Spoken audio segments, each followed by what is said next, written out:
So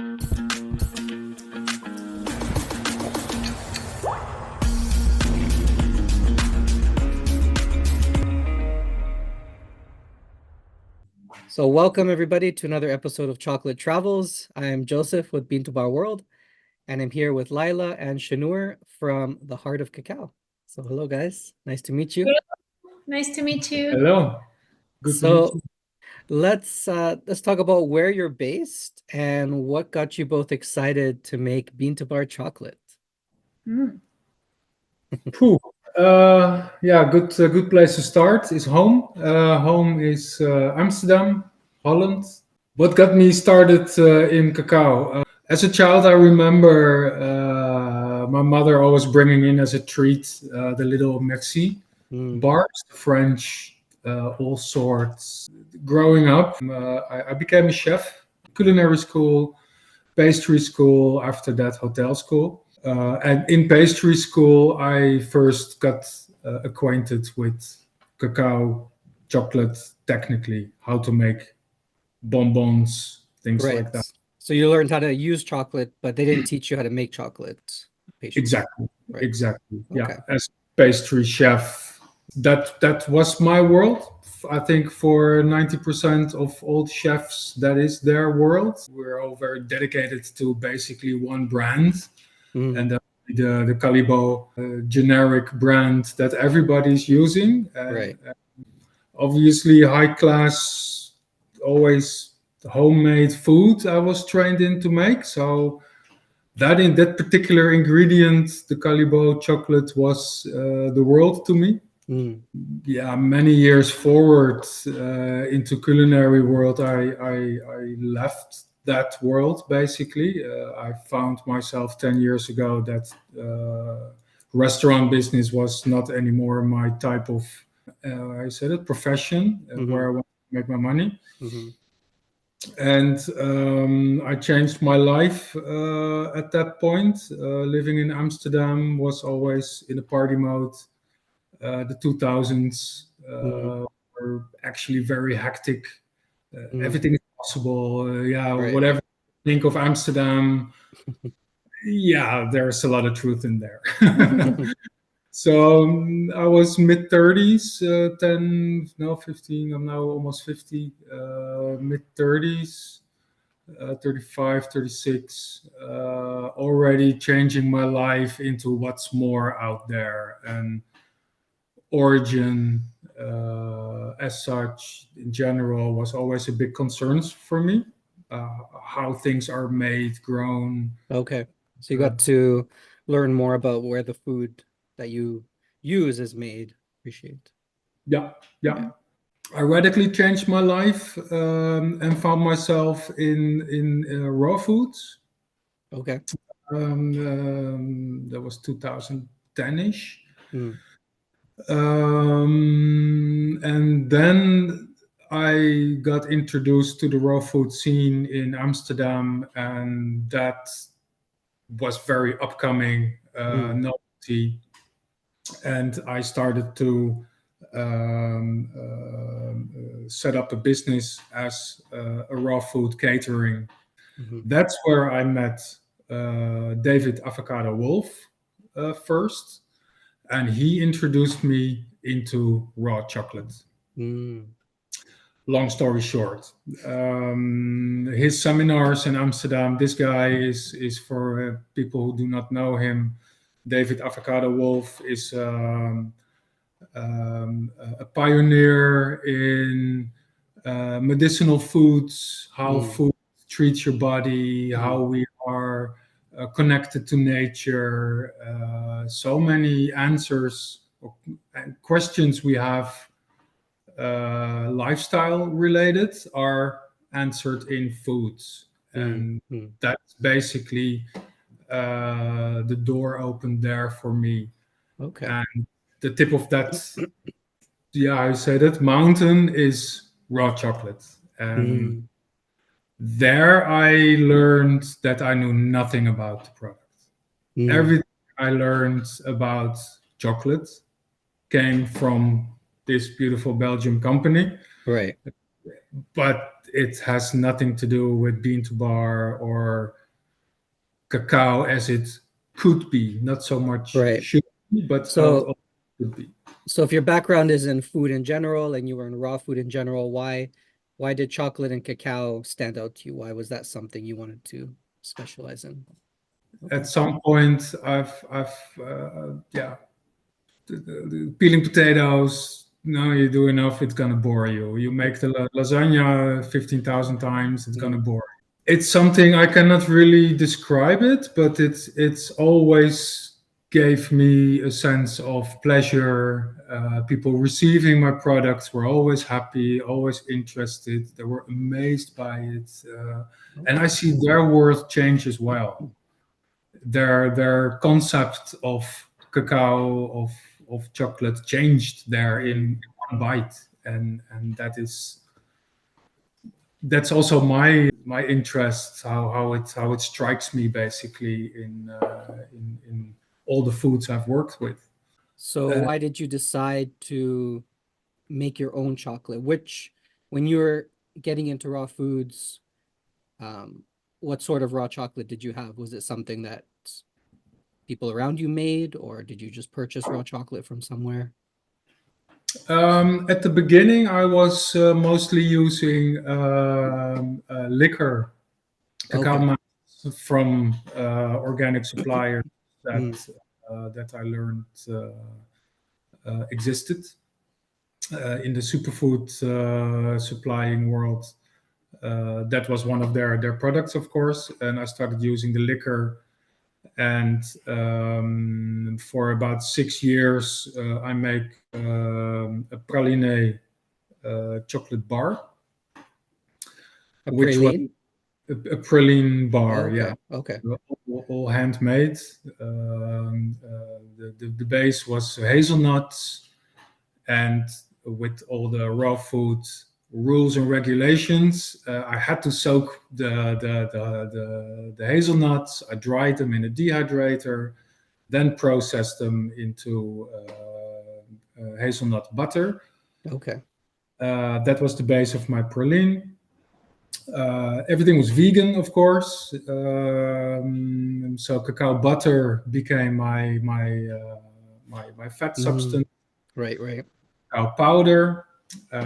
So you can imagine that little bar was very elaborate and too much haute couture. Right. Uh, So what did you think of, because you grew up on more of the industrial chocolate. So when you started trying the raw chocolate, mm, what was your impression? Was the flavor a bit too intense for you? What did you think at first, or did you like it right away? no intensity. I was already used to from my Mm. culinary background, so I was Oh, just okay. amazed by the sheer density of everything. Mm, mm, And that was for me unknown because everything is coated with sugar or with milk or but just the full intense flavor of cacao I never knew, and that mm. just hit me like a freight train. Okay. I was hooked. And so what year did you start making your own bean to bar chocolate? 22. No, year the end of 2022 was it when we went to Les Salons de Chocolat in Mm, Paris, and we got our machines to crack the beans mm, and separate the nib and the husk. So that's what opened the world of more flavors because before was just nibs process. and be able to choose different flavors as well. Right, Yeah, right, right. yeah. Yeah, and that's basically the eye opener with these two machines, the winnower and the Mm, cracker. mm, Uh, and everything fell together. That the vision I have. The message I want to spread is that there's so much variety, there's so much flavor, and mm, there's our base is organic, but the first concept went out the window that good cacao comes from South America. High mm. quality cacao comes from all over the world, Many basically. places today. Yes. Yeah. Yeah, yeah, Yeah. and people involved are super nice. Yeah, it all comes together. That the lifestyle basically I always wanted to have. I wanted to know what I'm doing, and I wanted to see where it's coming from, Okay. and be connected with the product and the people involved. Right. And, So let's talk about that. Where do you source your cacao, and why did you choose these sources in particular? I think you have a couple at least. And what exactly were you looking for in regards to flavor? And were there other important factors? I think you mentioned organic as well. For my perspective, and I think we share this, is for me have distinctive flavors, identities that I have a hard time to choose from. So if we choose to have three different flavors, origins. Yeah, I wanted to have a very different from one another. So that's my goal. Yeah. Okay. yeah, and to add to that, we source from cacao that's already in Holland, meaning that we do not import. The whole hassle of making cacao and chocolate is enough to add us Yeah. also. Yeah. You go through a broker because Exactly. depending on your scale and whatnot, I go through a broker as well. Yeah. It's very helpful for people who are very small scale to source Yeah. the cacao. Not everyone can fly and buy direct. It's not possible for everybody. No, So and basically we pay too much on transport.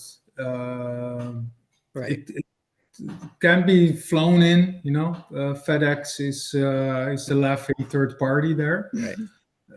Even with container shipment by sea, it's also very expensive to have just one pallet or two pallets that can be 2 tons um, shipped over, and it's just not helpful. And luckily, Right. There are some wonderful brokers out there who source the cacao, very transparent cacao, high quality, Yeah. and it's a part of the chain of the bean to bar world that's very Yeah. helpful.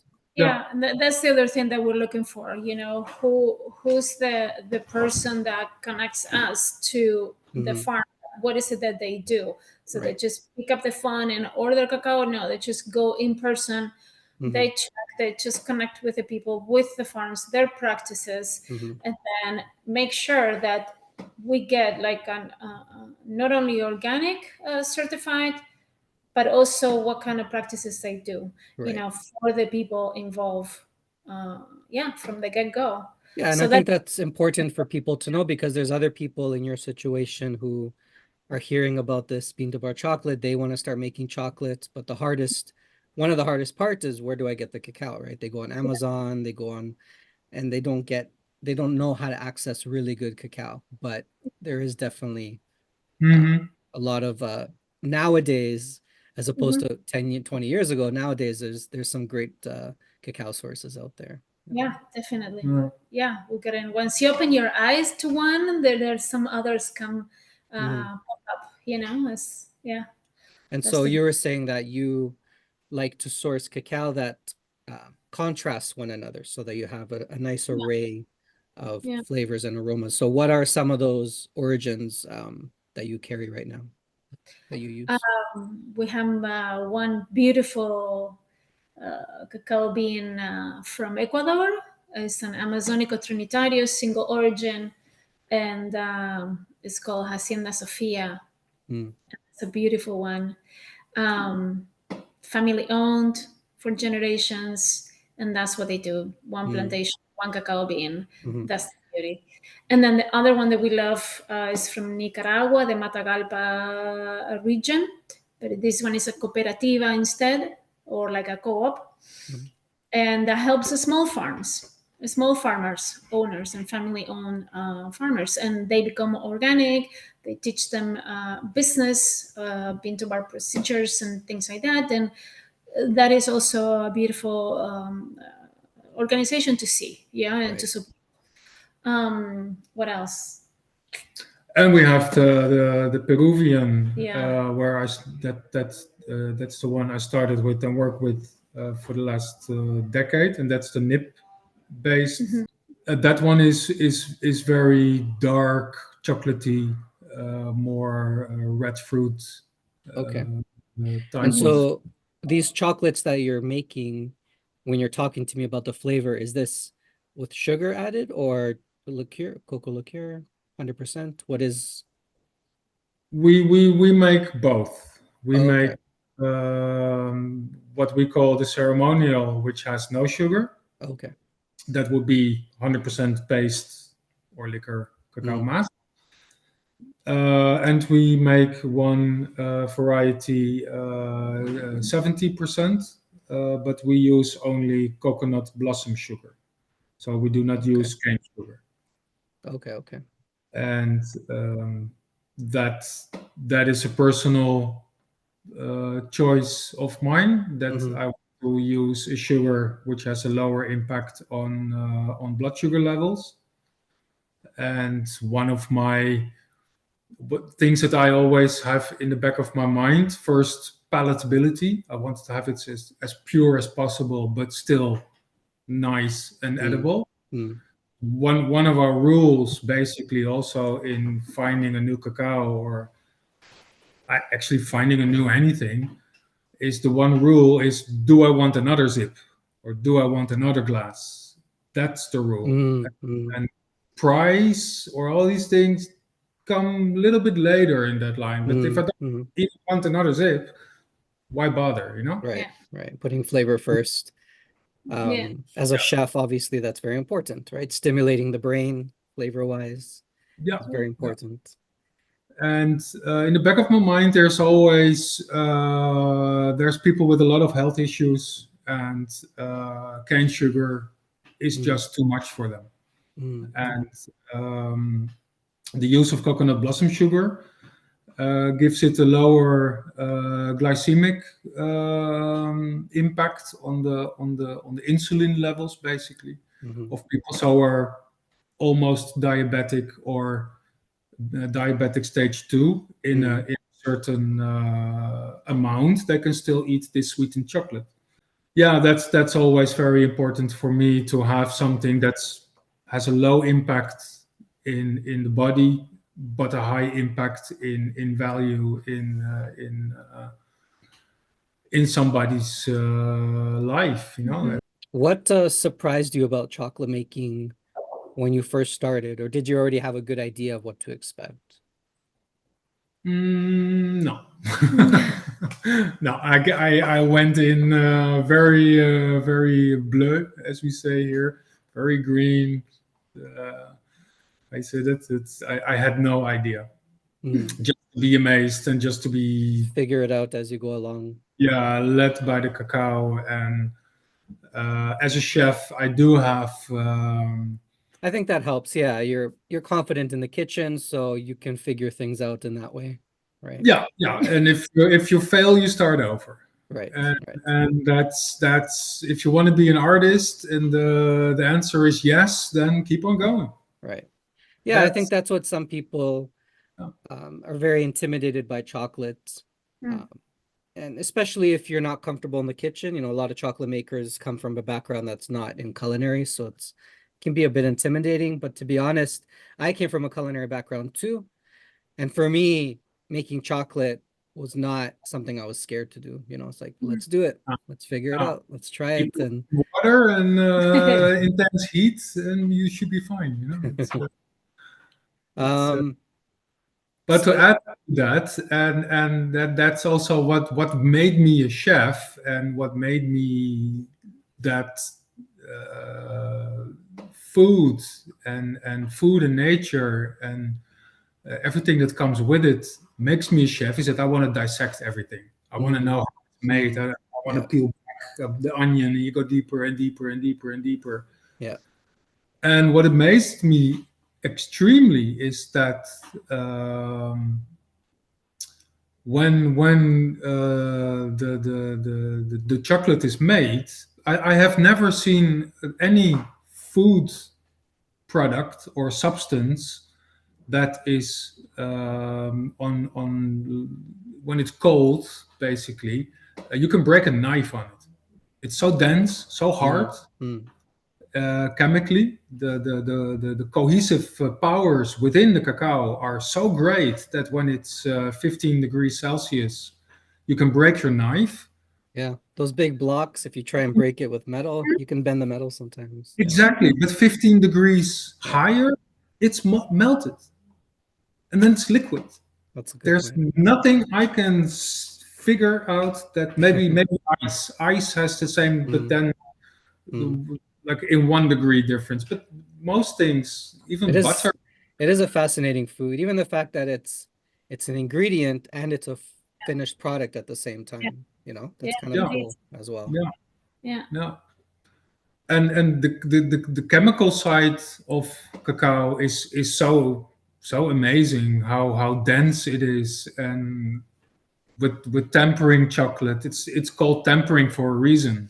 It's like a wild horse, so you need to temper it. You need to, and then you find out you can't contain it, you cannot put it in a box like That's we true. think. That's a good way to put it because like a horse, you can't force it. You have to work with it, You right? have to know And it. in the And same way with chocolate. Yeah. yeah, but then also when you put the cacao in different circumstances, it Mm. also acts different. So Mhm. humidity plays a role, Yeah. my mood plays a role.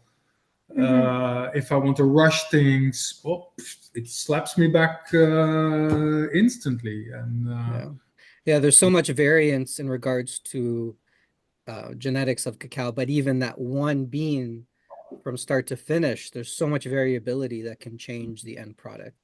Mhm. yeah, and it's easy to forget that on the plantation side of cacao, the fermenting can make or break any cacao bean. So when a farmer Yeah, harvests its high quality cacao and it's after harvest wrongly handled, it's ruined. yeah, It does not ferment well, and right. then Yeah, the there's a bean. lot of farmers out there that ferment for the bulk industry, Mhm. and Right. they're not aware of how to ferment for the fine cacao, fine chocolate industry. And sometimes, like you said, that's the difference. It's just a good ferment can change a bean from something terrible to something amazing, right? Yeah. Yeah, and then we have to work with it Yeah. Right. still, and then we also can ruin it. So there are so many Yeah. steps to know and to acknowledge that that in the whole supply chain, everybody is very dedicated to have a fantastic outcome. Yeah. Yeah. There's people think that cacao is very simple, like that cocoa flavor that they're used to, but real cacao, fine cacao is in flavor wise, aroma wise, very, very complex. You have a lot of things to work with, good and bad. You have to play Yeah. Yeah. around with. Yeah. Yeah. Yeah. Indeed. And what is something that you learned early on about chocolate making that you wish you'd known before starting? So, you just kind of dived in, you went for it. Was there something you thought, oh, I wish I knew this when I started, would have made life a bit easier? Yeah, born rich. Right. Yeah, but where's the fun in that? Yeah, It's yeah. I don't know. The whole process is part of my um, yeah, my coming out, if you will, to just be me. Mm, And yeah, it suits me very well. And yeah. yeah, it's maybe cacao is riding my wave, or I ride the cacao wave. It's Mm. we skip It waves. is Mhm. expensive. Like it's not expensive to start in a way. All you need to do is buy your cacao, buy your melanger. You Mhm. don't really need a whole lot, but it's not like making bread or cookies. It's the ingredient is so much more expensive. Yeah. Cacao is so much more expensive to use, and there's so much labor involved. Yeah. Yeah, it's not. A lot of people think you can make chocolate in an evening. Oh, let's make chocolate today. It's like it's gonna take a few days at least to. Yeah, yes and no. I also started out with just melting Mm. ready-made chocolate bars and Right. then make my own brownie from it, and that's a very good place to start. And I think everybody can step in on their own level. And Right. Yeah. You can start buying the liqueur, you can buy the nibs, whatever it is. But yeah, If you wanted to make it from the bean, it's going to take a bit more time. True. Yeah, that's a different story. So let's talk about your focus. So on your website, you say it's focus on ceremonial, artisanal, and raw. Those are your three sort of main points there. So let's break down, as these are important terms, and some of them nowadays, especially in the bean to bar world, they can be controversial. So let's start off with, what is ceremonial chocolate exactly? Where did this concept stem from, and why do you prefer to prepare and enjoy chocolate in this way? Ceremonial is for many people that we know of that get involved with doing ceremonies, cacao ceremonies here in the Netherlands or other countries. Why we use the word ceremonial?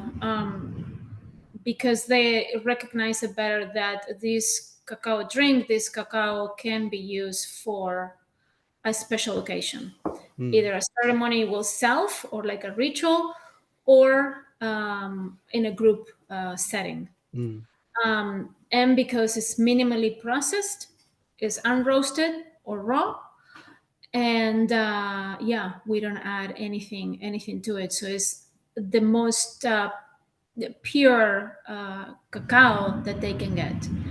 And ceremonial, based on what I searched on the internet, what makes ceremonial cacao is that it is unroasted and again minimally processed, and that's why we decided to go with this. But not also because of that, because also we want the person, the end user, just to decide what to do with it. It's 100% pure. Do you need to add anything to it when you make your drink or when you bake? But mostly when you make your drink, is that you can use it either with water-based, make it water-based, or use like a plant-based milk. And then if you want, you can add the sweetener that you want. But really the cacao that we use, that we bring out to the people, really doesn't need much of additional flavors. But yeah, anyway, that's the ceremonial part of it. Right. So is this something you guys came across in your raw food realm? Is that something sort of you saw people doing this, and it's something you adopted? Yeah. What's also part of the raw equation, if you will, is that food becomes more an intentional product, or how I said it, people take their food in with much more intent instead of the fast, just functional eating or emotional eating. And now food becomes, because it's also it brings people many times in a bad place, like overweight. There's so many illnesses related to food and to eating and to diet, and to bring it back to its complete base is just, how do you eat instead of what you eat. That comes later, but with what intent do you eat? So looking back now at your days in the culinary world, working in restaurants, where it's, a lot of it's about impressing the guest with, a lot of flavor, maybe a lot of fat, things very indulgent.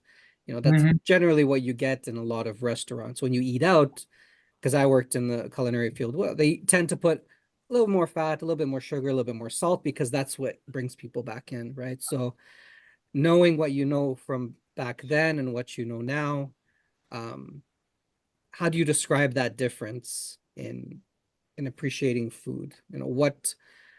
How are you and other people appreciating food back then compared to how you're appreciating it now when we eat? Well, as a consequence, we don't go out much. We love to make our own foods, to source it from small business owners, support people with intent, with the intention to make their own lives better in their business, but also to make their customers' lives better. And we are in that realm of humanity. Um, and we just take our little section of cacao there. So yeah, I did, like I said, it grows with my own personal Right. experiences in life. I'm just curious how you see like high-end restaurant food now. Like, do you see it sort of as like too indulgent, or I don't opinionize what other people do. Okay, okay. It can be fantastic, Yeah. there's if you take the top 10 in the world, Mm, it can be that in that world, it's extremely hard work. People work 16 hours a day.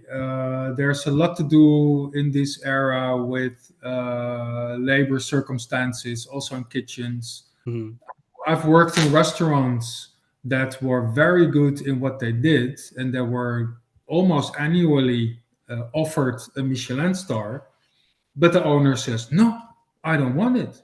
And why? Because the clientele is changing. When he accepts that recognition from Michelin, mm, immediately the phone starts ringing, and the people he did not served and came as a guest in his restaurant would not be able to book the table anymore, and not for the price anymore. And so the whole business would change, and it does change. Interesting. Where his view of his food, and he said, "Yeah, it's just food. It's the best I can find." Sure. Right. And then at some point, Michelin didn't knock on his door anymore, so he left him alone. Interesting. Interesting. But still recognized as one of the best restaurants in Amsterdam. Mm, And that was enough. So there in general, the product in restauranting is hospitality. mm. That is basically the product. Right. Right. That's a good point. So there are so many ways of serving your guests that becomes a unique selling Right. point. It's not just about the food, especially nowadays. I think it's a lot about how the ambiance, how people feel when they leave. So Yeah. techniques developed also in the chocolate making so much, and now I'm in my lifetime the third generation that is chefing right now. So there's so many young guys and young girls are changing the world completely. I remember 20 years ago where El Bulli opened up, where the Spanish chef Ferran, I guess, I think so. Yeah. he introduced Catalonia. the molecular way of cooking, and that became a whole thing. And Right.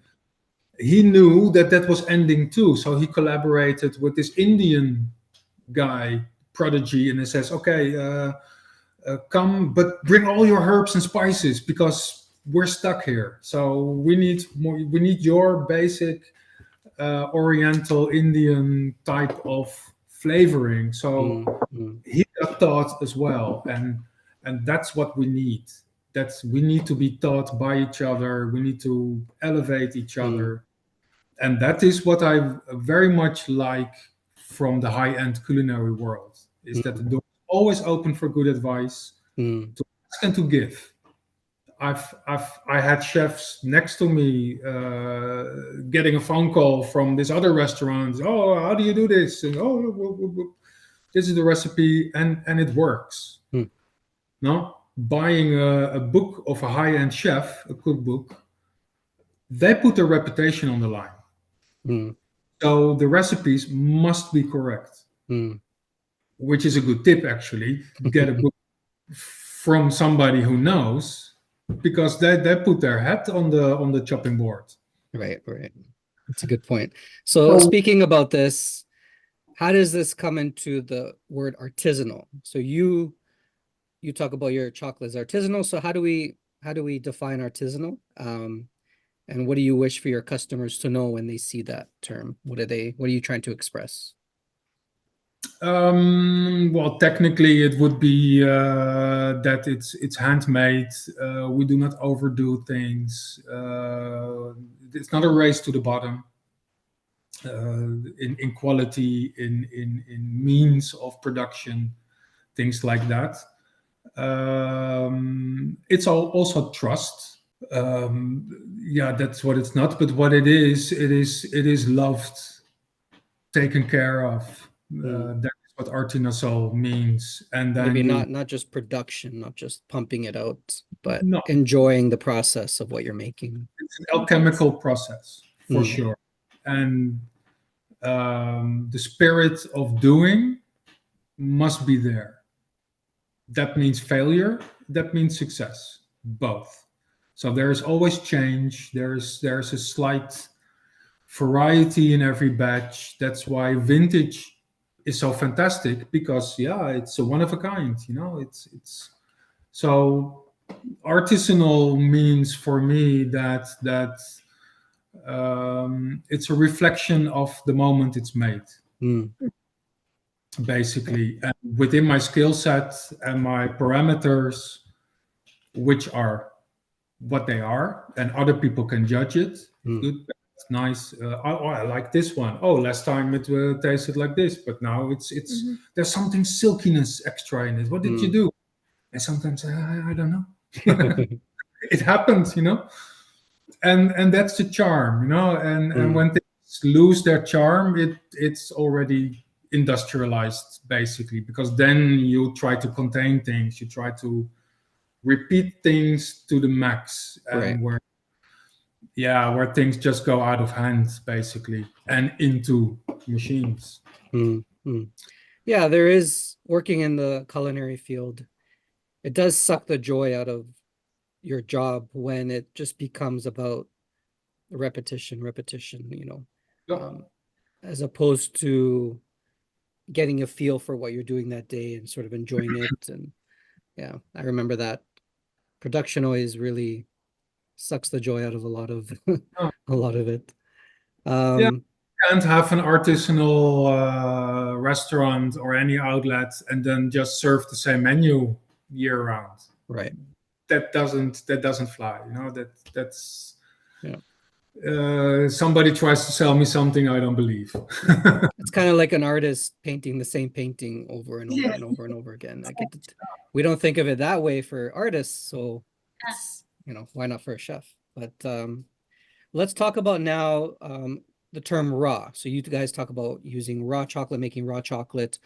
So what do you mean by this term in regards to chocolate? What defines raw chocolate? And why produce chocolate raw in this way? Unroasted. Yeah, there's the other term, unroasted. I feel that our audience understands better the word raw, meaning that it's uncooked. So that's why we don't roast the beans. Yeah, if you're catering to people who are into raw food, they're looking for that term, right? Exactly, and it's okay for them. So they're open to receive this raw cacao. Yes, and unroasted. Why don't we roast the cacao beans? It's a double-edged sword. First, it's yes, we want to keep things in its original form as much as possible. That means we need to be aware of a lot of things, especially. First you need to ask the question also, why do you roast? And one is what many times comes up first, is just to sanitize the bean, and then you roast for a certain flavor profile. The second I'm not so interested in, because cacao already has flavor. So it is what it is. I'm very pragmatic in these matters. The first sanitizing argument is very valid. That's actually what it should be all about. I think. It is one of the most nutritious foods we know. So everything alive wants to have a bite of it, big, small. Monkeys eat the pulp, and the bacteria eat the rest, whatever it wants. So it rots very fast. That is one thing. That means mold. That means fungi. All kinds of stuff likes and loves to grow on wet cacao. It's grown in a tropical environment, so there you go. There's already a reason to roast. Usually, it is processed in an open air situation, so it has a contact with animals or birds flying over or whatever, and then you come to E. coli and Salmonella. So that's why you roast, to kill off any germs basically alive in the cacao. That means also we need to be sure that our suppliers are aware of that. We require from them, from the bean sample, all the current laboratory tests. So we are aware of that. Since we do not roast, how is your product? How did it arrive in Europe? So that's step number one. And then we get a sample of that. We make our first production run, and one sample of that will be tested on E. coli, Staphylococcus, and Salmonella, and a variety of fungi. That is to take to prove basically it can be done. When everybody does its job well, you can have a very clean, risk-free product. So the reasons why raw is controversial are very, very valid, because that's what I see around me in big raw brands. And then I ask, well, what about your lab tests? See, okay, you disclose it for me. And doors shut close. I don't like that.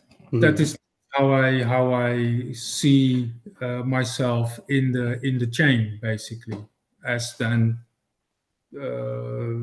holding the cards to my breast, and then Right. and just ignore that. So we are also disclosing our lab tests when we have a production made. And then there is no reason. So basically, the other reason why not to roast is practical. You need to buy a roaster. The environmental code says that you need to have a chimney 6 meters above your roof. All these things, and now we just operate, work clean, and. So you're saying that basically, because the two reasons, sanitation and then flavor. Obviously, from my point of view, roasting is important for the flavor that I'm trying to achieve, but you're saying that the cacao itself before roasting for you already has very nice flavor, intensity of flavor that you prefer, right? And there is some truth to that. There's some cacao I think out there that, there's a lot of cacao out there that's just not very good. That's just very bitter and not very good flavor, and so you have to do something with it. But in the fine cacao world, we're learning, like even the beans themselves. Sometimes I do tastings, and the beans themselves, people love more than the chocolate because there's so much more interesting flavor, not refining it, just the bean itself. And that is true. And I have tried some cacao, experimental cacao that was barely fermented, barely roasted. I don't know, barely fermented, not even roasted.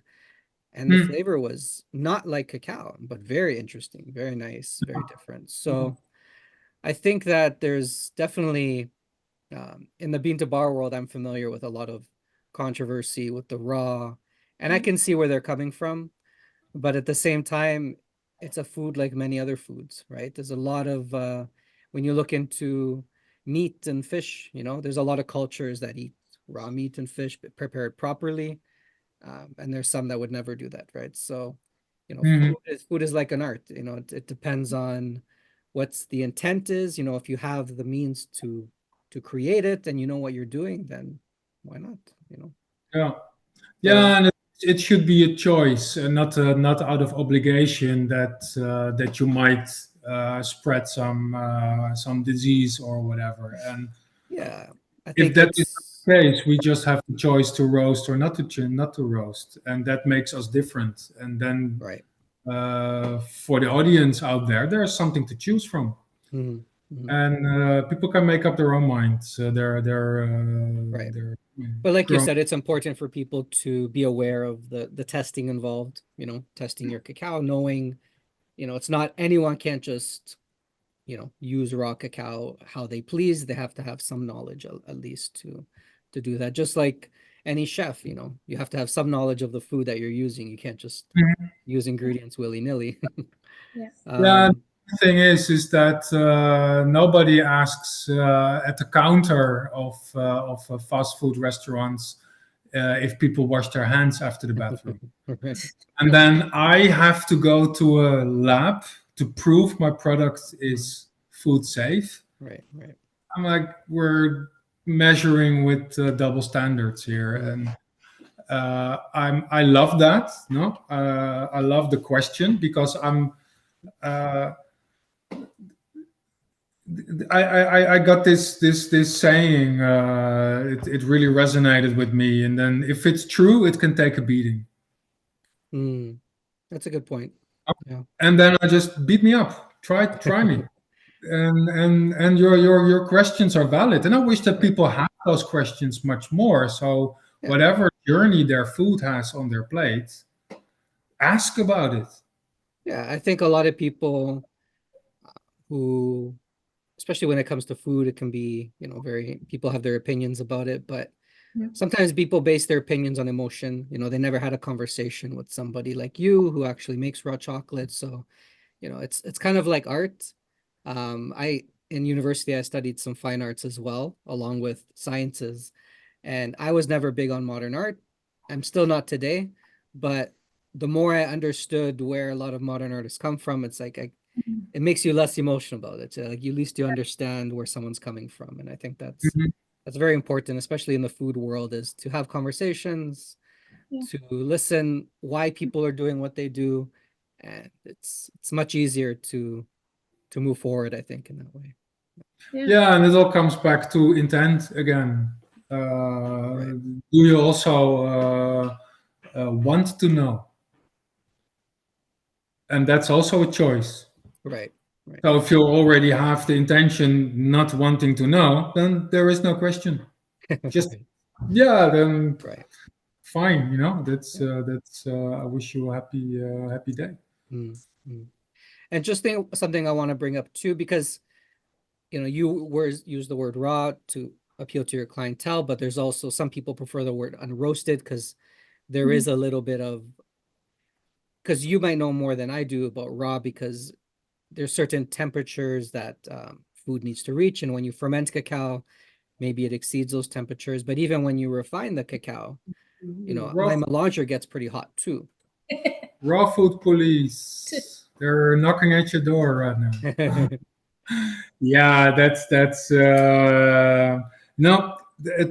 Unfortunately, Google Analytics make raw a thing, so we have to.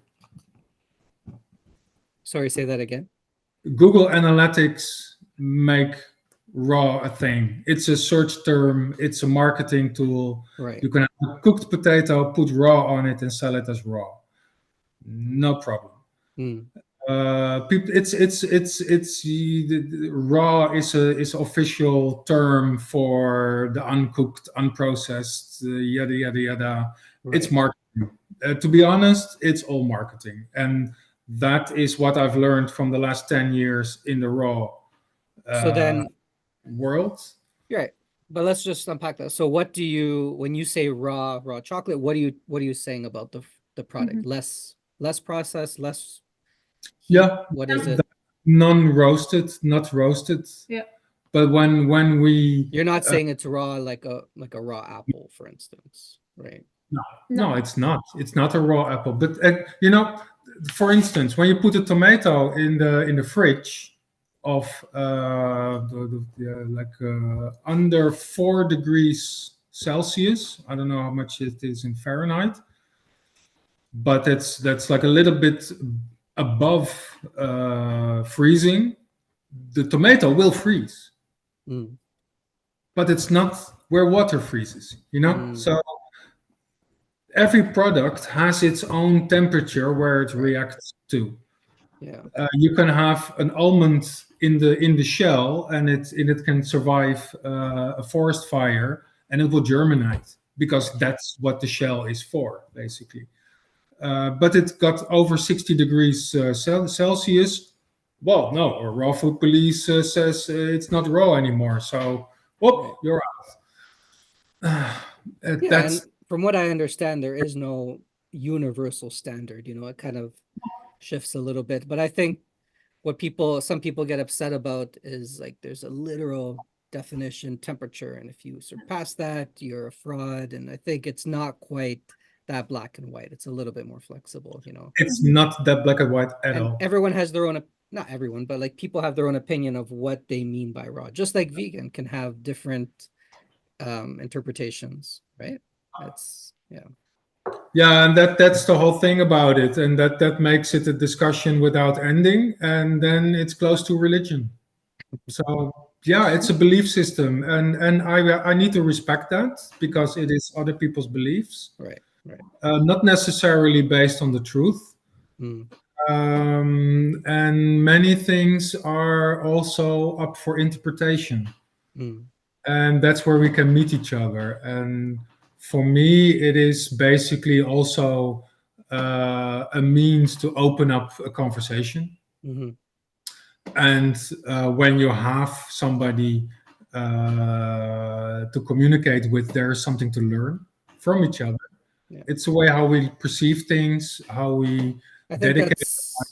that's very important in the chocolate world too. Because when I started in fine chocolate, it was before it's sort of the bean to bar bang. So it was more high end European brands like Valrhona, Michel Cluzel, Amadei, things like that.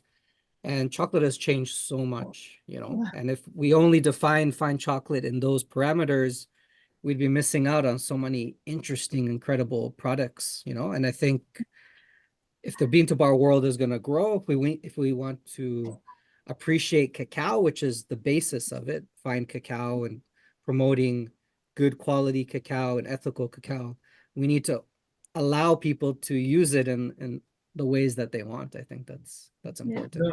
Yeah. Yeah, but do not keep the politics out of the perspective. Don't keep politics out.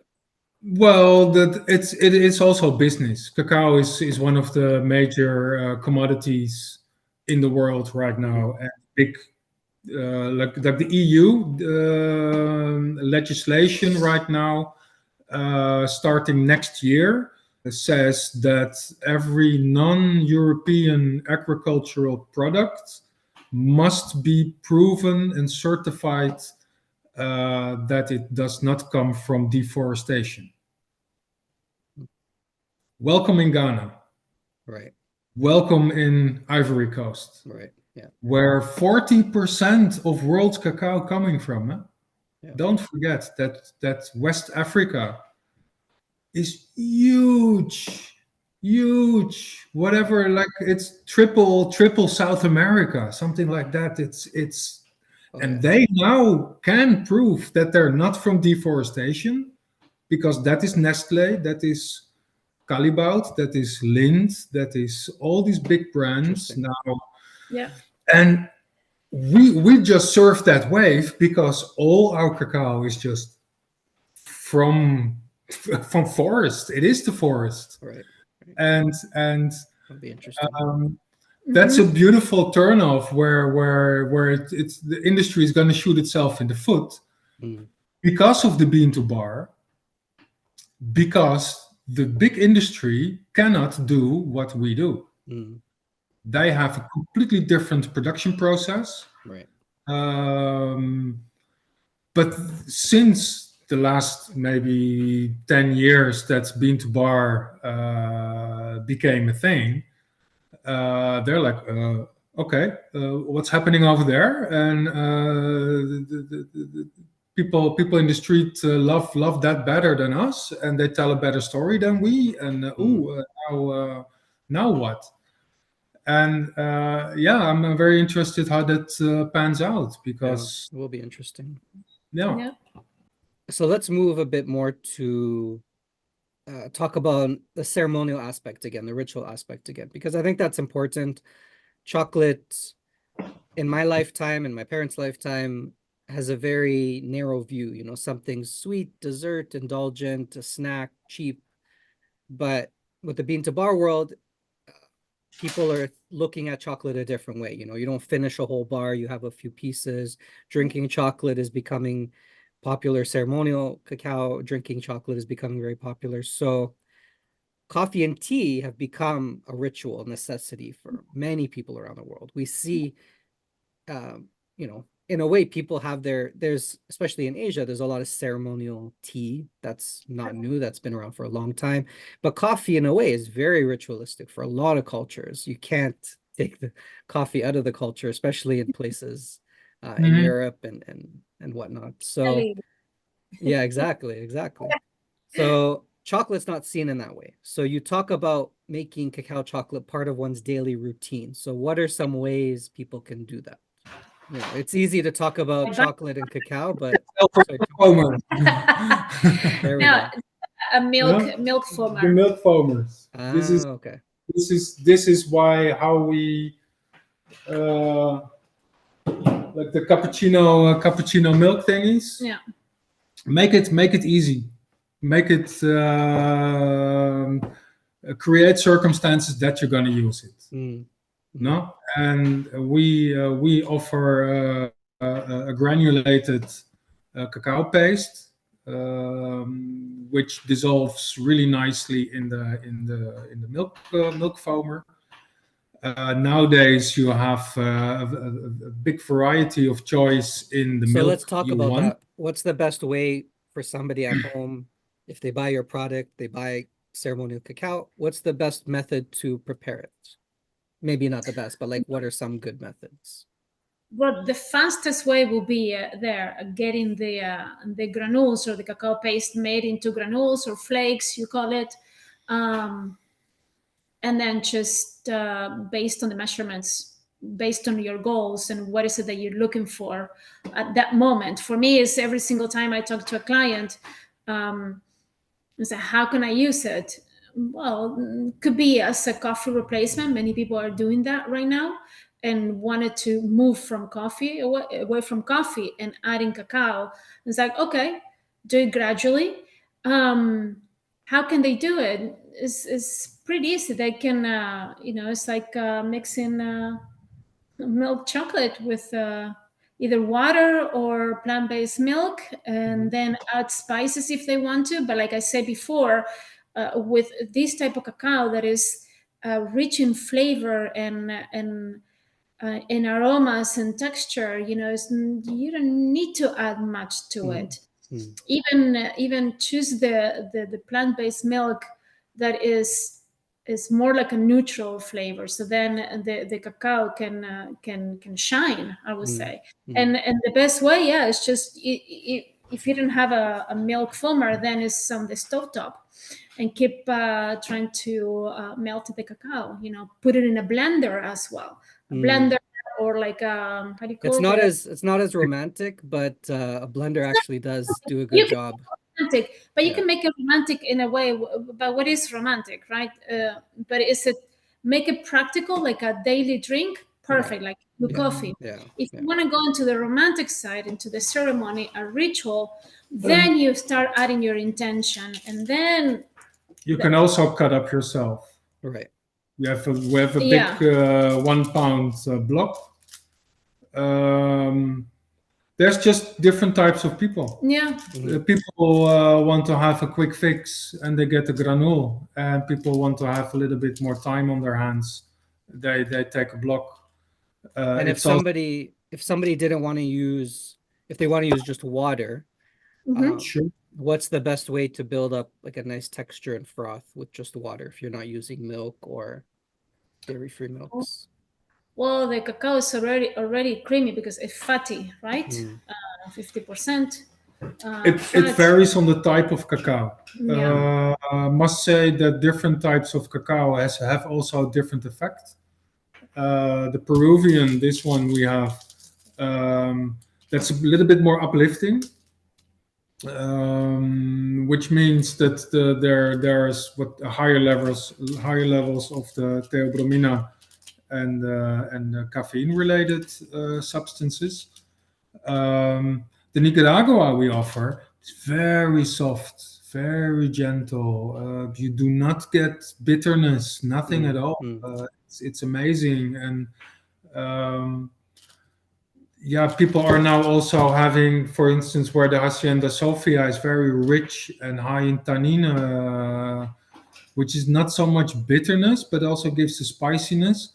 And they have 2/3 of that, and then they add 1/3 of the Nicaragua to it, and then they mix it. Okay. And then that becomes a joyful play for people. And then we already get back to the first thing about ceremonies. It's intent again. Start over your intent with your original idea. Why do I want to take this today? Yeah. Do I want to be focused? Do I want to soothe myself? So the Peruvian, I personally cannot have it after 5 o'clock. I'm too awake, too active. No, I want to wind down. So let's talk about that, because a lot of people ask about caffeine and chocolate. And so a lot of people who offer ceremonial cacao say that it's a better alternative to coffee because it's not as stimulating. But is there still a stimulant aspect to cacao and chocolate? Well, so yeah, it is. But so far, some people, some of our clients, and have said, I use it just before I go to sleep, and I sleep. Right. Yeah. I won't say like a baby, because babies wake up every 3 hours. No, I would say, yeah, and they have better dreams. I think it depends. It's very personal. I also come from a background of a holistic coach, and it's like a very bio individual. You have to test it on yourself to see how that medicine, the cacao, will affect your body at that moment. Perhaps tomorrow has a different effect on you. That's all. Yeah, it's interesting. I know I have a friend who gets tired after drinking coffee, which is interesting. Oh yeah. You never know. But especially nowadays, where sad to say, but a lot of especially younger generation people are on prescription drugs. I know the Ritalin stories, the Adderall stories. Also in Holland, there's a thing, and where caffeine as such is used either to temper or elevate certain waves of our energy levels. It's and to say it mildly, but I think cacao has the ability to. It works also as an adaptogen. It gives you what you need at the moment you take it. Cacao is very wise, if you will. When you and then again intent, when you also ask yourself, why am I doing the things I do, and what can I do to either enhance it or to control it better, then cacao can be a better company of your day than a cup of coffee for the 7th time. The only problem with cacao in this form, it's almost not available. We're just too soon.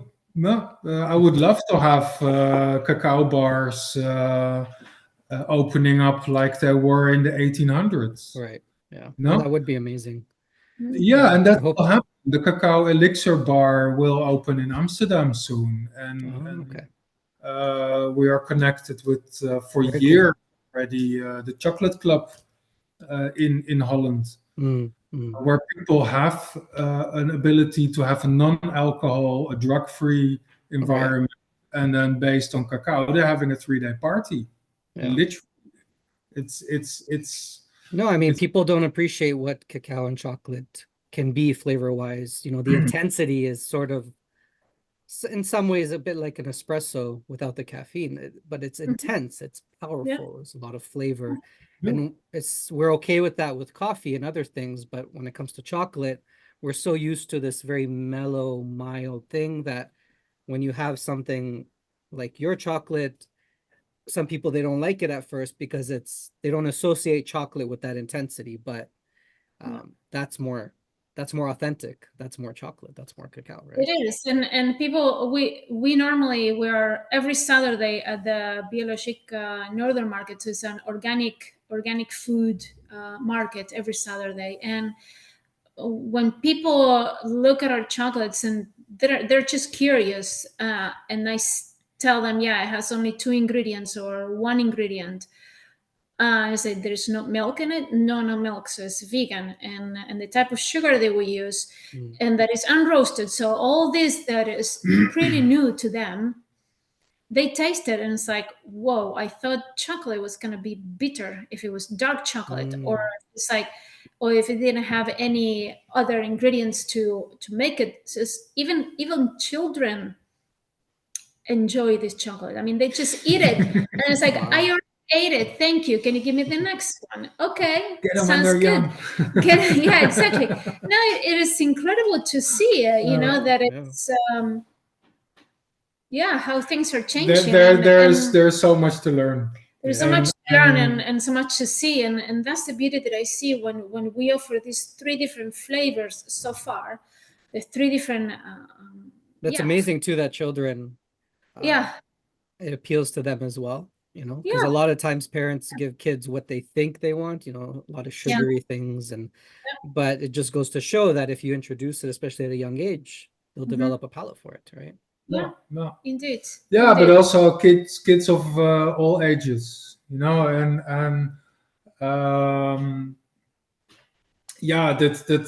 the reality is that everybody knows chocolate, but nobody knows about chocolate for real, and that's a nice position to be in, because there's just so little people who take the effort to ask a question. You know, that's where it all starts at. So many people pass by, are opinionated, or they see something, or they just don't care, and just move on. So fine, sure, whatever. No, it doesn't bother me if you buy it or not. But when people approach and take the first bite, then you get an honest response. And now we are that's also, for example, why we do what we do on a business level, is that either it's offered very big or extremely small and expensive. And for other businesses, it's impossible to get their hands on like 5 kilos of good liquor, or 10 kilos, or maybe 50 kilos, which is also nothing, you know, in a business scale. And to have the impact that I want with the cacao, because the cacao is just telling me what to do. It's just spread me. It's just feed me to everybody. And I'm thinking, how can I feed this cacao to everybody?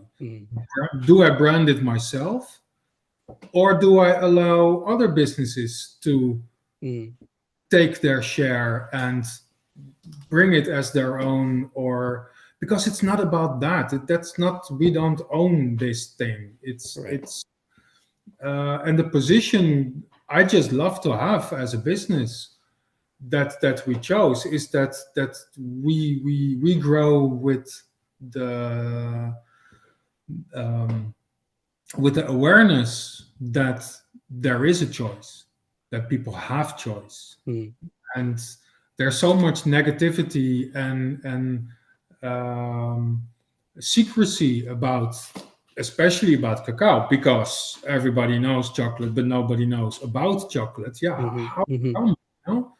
Because it's so precious, it's so this, and I'm like, it's against my nature in a way. Um, so the preconception of people that they have that raw chocolate is bitter, Mm, I honestly can say no. Did mm. you ever try seven types of raw chocolate, Right. or you have this one brand that gave you a bad example? And do you treat Well, beer? chocolate in general, people say chocolate in dark chocolate in general is bitter. But a lot of people Yeah, that come to my tastings, they try very dark Yeah, chocolates and they're like, wow, I'm yeah, surprised it's not bitter. So yeah. there is, I think, as the cacao world grows, the fine cacao world, we're starting to see more types of cacao that are actually very good, sort of in their natural state as well. So Yeah, it'll be yeah. interesting to see what happens. yeah. Me too. Try it out. Yeah. You have access to high quality beans. It's and What do you think is so wonderful about drinking chocolate as opposed to eating it? Is there a difference there for people? What's so wonderful about drinking chocolate? Because I actually prefer drinking my chocolate over eating it. So what do you So say? then I ask you the question back at you. You want to ask me? Yeah. Yeah, Why I like it more? yeah, I don't know. I think the heat is one of it. So if it's nice and hot, it's very soothing. It's yeah. very soothing.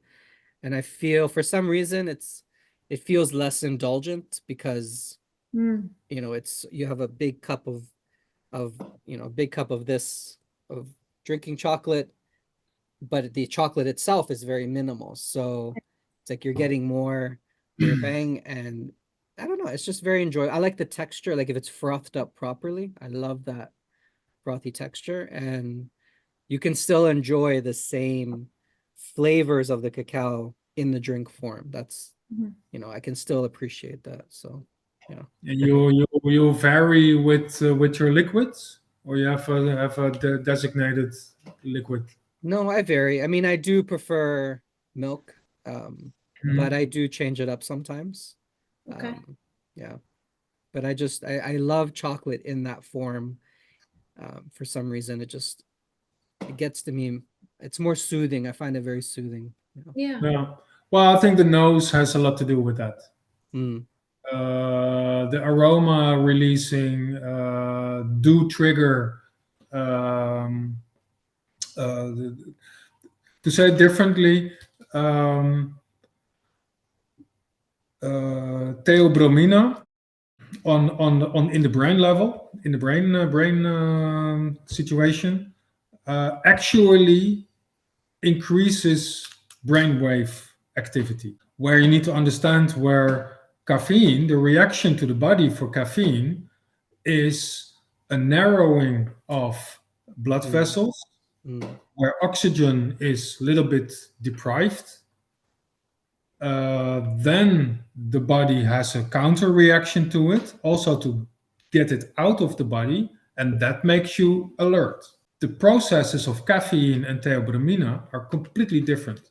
So when you are actually smelling your warm cup, it already starts processes in the brain that actually, the serotonin levels, dopamine levels mm, that are triggered for the happiness, the bliss feeling mm, of cacao is already in play. And when you eat cacao, um, yeah, the vibration basically that cacao has. There's this huge contained energy in within the cacao block, like I explained, where the density is held together mm, to keep the solid state, is now all of a sudden released when mm, you warm it up, and with the fumes rising from your cup, you already are in that cacao, and then already the cacao is sort of blended out a little bit, where you have where you can describe it with the perfume. When you mm, put your nose really into the bottle, it's like, oh, it's too much. But mm, when you spray it out, then you're like, ooh, I find this tone there and this tone there, and base layer there, and then 5 minutes later, I have a complete different mouthfeel, and I still taste it, you know. Mm-hmm. And that has a more open release, I guess, from all its chemicals basically coming out of the cacao. Because do note, it's one of the most, maybe the most chemically dense foods. So what are some of those chemicals? What are some of those nutrients that people might not be aware of that you find in cacao and chocolate? First of all, fat. And fat is a dirty word. It is a high fat food, definitely. Yeah. Oh yeah. High calorie, calorie dense food. Yeah. Yeah, we can talk about cacao fat for hours. The true nerd will appreciate that. Cacao butter, cacao fat, is the most thin oil I know. It goes through everything. It's thinner than coconut oil. Oh, you mean gets absorbed? No, just the viscosity. When it's melted, cacao fat will go through anything. Machines, bearings. My machines were over. Maybe you recognize that. It's very thin. That means that the fatty acids in a chemical view of cacao, it's very vibrant as a fat. So nutrition wise, there's many fatty acids which are very beneficial for cell reproduction, DNA structure. The metabolism of fat is fantastic as long as it is liquid inside the body. And a solid fat has a different properties, I hope I say that correctly, than an oil. Oil is also fat, but has a different variation in the fatty acids combined with the carbohydrate chains, what it basically is. So you can run your car on it, or you can, because it's oil, you can make a petrol out of it if you want, if you refine it and then just distill whatever you want from that. But in cacao fat, everything is already in this magical mix present. So the body can absorb it and use it. And fat is very beneficial for our body itself. Yeah. That's one part of the nutrition. It's very high in fiber, strangely enough, and very low in sugar, strangely enough. And sugar would be a carbohydrate. So the protein levels are pretty high. It's like 15-16% protein. Well, spinach doesn't reach that, for instance. Meat also not. There's a lot of water in meat, which contains nothing, only that. And cacao, well, yeah, especially when you roast it, it's like 3% water. So all the rest is food. Right. And that's also the heel of Achilles for cacao, because it is so dense in calories, basically. It's very high energetic. So the industry replaced a lot of those beautiful nutritions with sugar, white sugar preferably, and then beet sugar. Nowadays, our foods is so dense with sugars that we are spiking ourselves with insulin, with we need to go there, and then you have a big meal, and then you need to rest. So I've put my car full with gas, and then my car says, "Oh, I need to park now because come on, it doesn't make sense, you know." Yeah. So cacao, it's really it's a gift. They name it the gift of the gods, and yeah, it's so nutritional, so dense with minerals, packed with hormone boosters, happy bliss factors, antioxidants, flavonoids, you name them, it's all in there in this beautiful. Yeah, it is a very package. unique seed. Is there anything you enjoy least about chocolate making? Is there an aspect in the process that frustrates you, or do you just appreciate the whole ride? What to do with the husk? our idea is to actually give away the husk to make tea out of it. That is for a lot of people a bridge too far. Mm, They don't want to deal with making tea. right. um, so the second option is to discard it, just to throw it out, and that's what's happening right now. And my third option is very interesting, and that is a friend of mine. He is in cannabis seed business, and he also offers compost, a natural Right. compost. Right. Yeah. That is, if you ask me, what is a downside I want to flip into an upside, is what to do with the husk. And I would love to see my husks end up as compost for some other plant, Right. Yeah. and then we would make the circle round again. That the cacao actually is beneficial to Yeah. everybody on this planet, even plants. So Wonderful. What do you do on your end with the husk? I've used them as mulch, as well, and sometimes I just throw it out as well. Yeah. Yeah. I'm not Yeah. a huge fan of the tea. I don't test my shells, so I'm not too sure there, but I've come across some teas that are nice, but a lot of them I'm just not a huge fan of the flavor. I think it really depends on the cacao that's being used and whatnot. So roasted husk actually infuses gin very nice. yeah, I know some people infuse their spirits with the Yeah, husks, and that's also a good use. Yeah, and then you don't have to worry too much about the metabolites and whatnot, because the alcohol will kill that. So that's a good point. Yeah. Also, beer. I heard that people are starting to Beer. make beer. Yeah. Yeah, exactly. Yeah, it's a good point too. Forgot about that. Or paper. They Yeah, use the I've done that as well. Yeah, I use some of my wrappers and blend it up with some husk, and you make some nice paper. So I forgot about that. Yeah, it's a good point.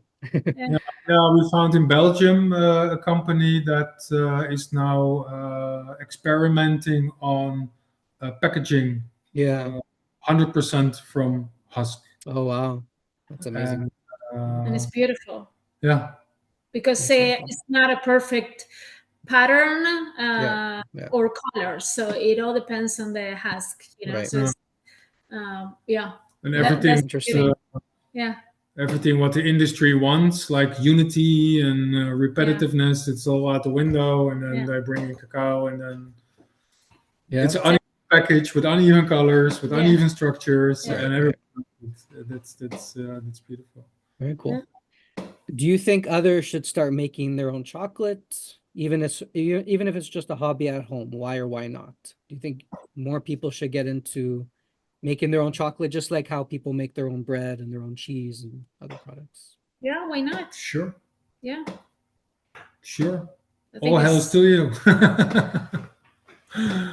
Yeah, it's fun, and especially when there's kids involved, awareness of the whole production and the steps to be taken, and then the outcome is so fantastic always. And then you just have chocolate. You didn't even make your chocolate chip cookies yet, or your brownie yet, or adding it to your own cereal, and everything becomes so much more interesting when you do it yourself, basically. It is, yeah. Especially when you show kids about how to make their own food. Everyone appreciates the food so much more. There's more attachment to the food, less waste happens, I think. As you bring it up, it's a shame basically that I should do that maybe with my hotel school contacts to teach just the upcoming generation of cooks, and because basically in the pastry school there's no melanger. That's crazy though, isn't it? Like people make so many things from scratch, but chocolate is not one of them, but it's so possible. And even if Even if you don't want to temper and make bars, people use chocolate in their cakes, in their ganaches, and it's very doable. Yeah, that's a good Yeah, point. but also culinary, to add cacao and chocolate as an ingredient. It's always sweet. Right. Yeah. But when you fry your halibut in cocoa butter, Mm, fantastic. It can be much hotter. For example, you can heat it up. Smoking point of cacao butter, it's about 200 degrees more. That the 200 degrees, how much Fahrenheit? I don't know. I don't know how. It's Fahrenheit, yeah. 115, 225, like 300 degrees Fahrenheit. I think even more. Then it would burn. Yeah. Um, Yeah. which yeah, means cacao too is also good in the savory world. Doesn't just have to be sweet. So Yeah. no, cacao and tomato, fantastic. yeah, you like cacao and tomato? Yeah, and also you have the guacamole, but also the cacao mole of the Okay. Mexican Yeah. culinary world. Yeah. The mole is made with cacao, Yeah, as far as I know. that's with The mole, you said? Huh? The mole? Did you say mole? Mole. Yes. yeah. Yes, exactly. Yeah. Yeah. In the Yeah. mortar, you make it Yeah. the cacao beans and then chili and a little bit of tomato paste. And, That's it. Wonderful. That's what we have it for dinner tonight. And what do you hope to achieve with the work that you're doing? Do you have any goals for the future that you wish to share? Yeah, I think like we mentioned throughout the conversation, I think is to reach more people, to show them that there is an option, to open the eyes and the experience to cacao, that is not just what you think or what you see at the grocery store. There is more to it. There is a whole new world, from bean to bar. What is that? Yeah. This is it, just to teach, Yeah. to show, see more faces, Mm. how they react when they taste it. I think that's it. And like many of the people that buy our cacaos, they use it for that specific moment when they need nourishment. They need to calm down, or they need it to ease their pain, menstrual pain, for example, in women, and migraines, and so many things.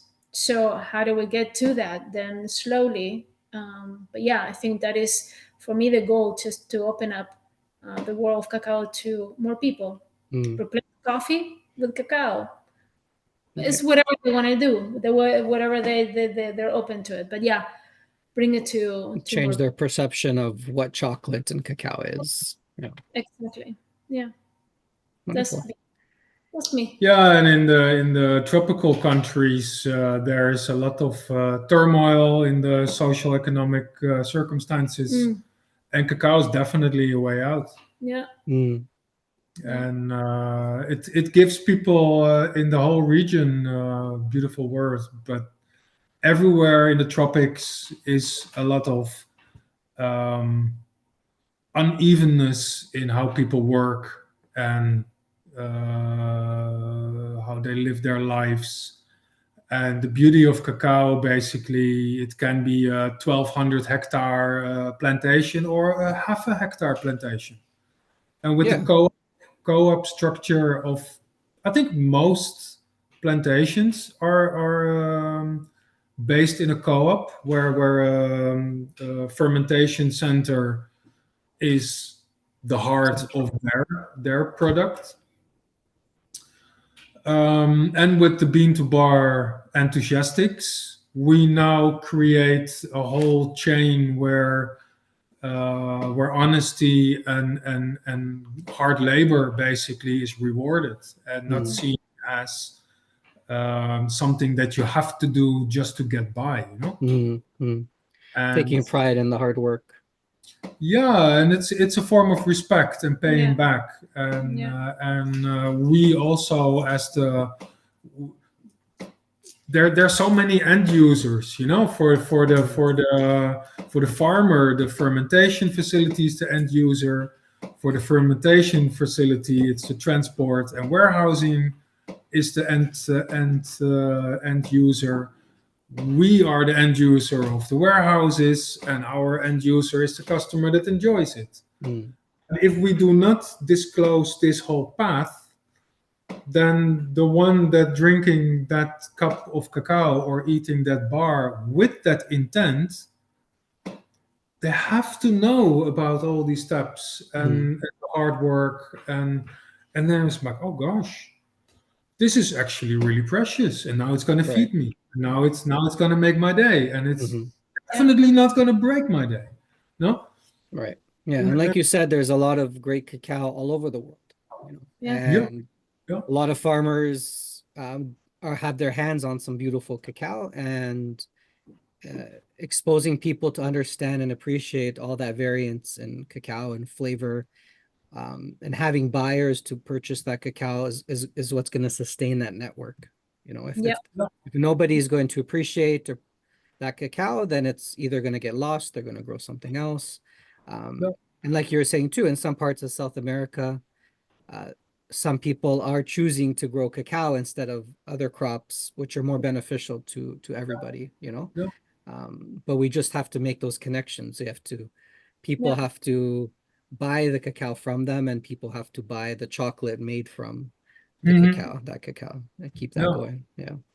Yeah, and if you want to help a country like Haiti, you can donate to the UN, but you can also buy Haitian cacao or coffee.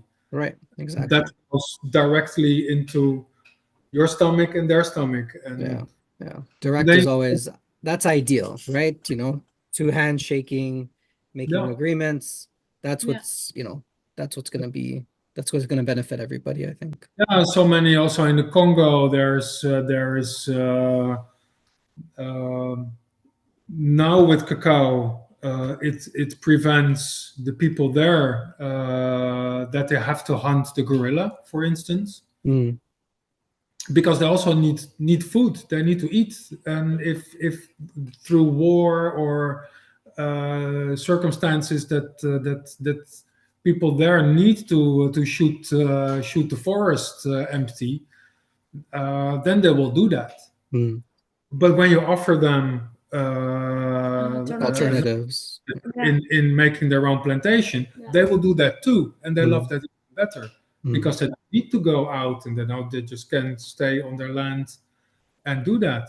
That's one example. And in Brazil, for instance, we now hopefully we're debating on it if we're going to do it or not.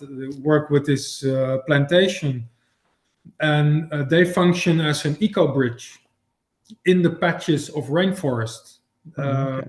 In their region, their rainforests are now sort of islands.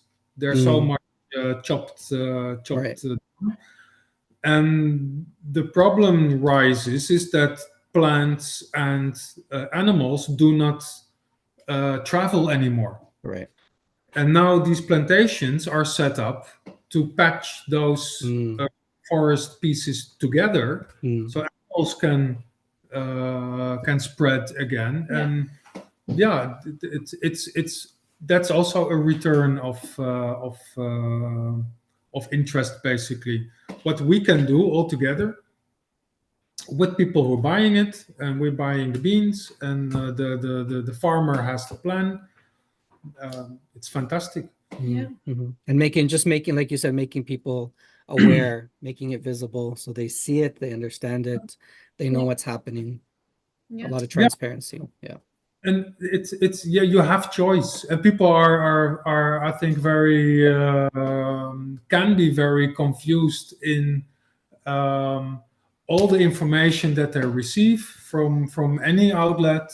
And it's all their fault, and we as a consumer did it, and there's a big confusion going on, and it ends up in the feeling you have no choice just to go to the supermarket and get your stuff, get your groceries. That is not. It's not, and yeah, we now talk about chocolate, but I think in every product group there's a choice to be made. When you look closely in your own local environment, even in the Bronx in New York, I don't believe that there's no honest local option to be taken. You just need to see it, and it's and cacao is a great eye opener. That's for sure. So that's where I see myself still contributing to that chain, to the chain and the change, the network. And wonderful. And how can people connect with you? Where do you currently sell your chocolates, and what's the best way to stay in touch with you? Come to Amsterdam. Come to Amsterdam. No, just kidding. Well, so far we have an Instagram account, and we kind of do it the old-fashioned way. It's like they send messages. They find us on Google Maps, and they call us, and they come and visit our and buy the chocolates here at the chocolate studio. If not, every Saturday we sell at the Bio Market, and that's our spot for now. But it's word of mouth. And that's the 2024 situation, and I believe this video will be for eternal use on YouTube. So I invite everybody to search for the heartofcacao.com and or heartofcacao.nl. There will we be found. You can subscribe here. Wonderful. That's a future thing, and we take things step by step. Spreading the word means talking a lot at first and then doing a lot at second. That goes hand in hand with us, so no pressure, and we'll see. Okay. Excellent. Well, thank you so much. It was wonderful to learn about what you do, to talk about cacao, to learn more about raw chocolate and ceremonial cacao. So I appreciate you taking the time, and wish you guys all the best. Thank you. I hope you found it a nice conversation. And, thank you for your work. You set it up really nicely, and I love your openness and your curiosity in the whole very endeavor. Curious. Excellent. Okay. Thank you so much. I appreciate it. You're welcome. All the best. Good. Take care. Ciao. Download the free Bean to Bar app to connect with incredible chocolate makers from around the world. Also be sure to visit beantobarworld.com, your portal for all things fine chocolate, virtual tastings, free learning resources, research, and much more. Subscribe to the newsletter to stay in touch, and donate to the free app and free resources here. Contact me for any chocolate-related questions you may have.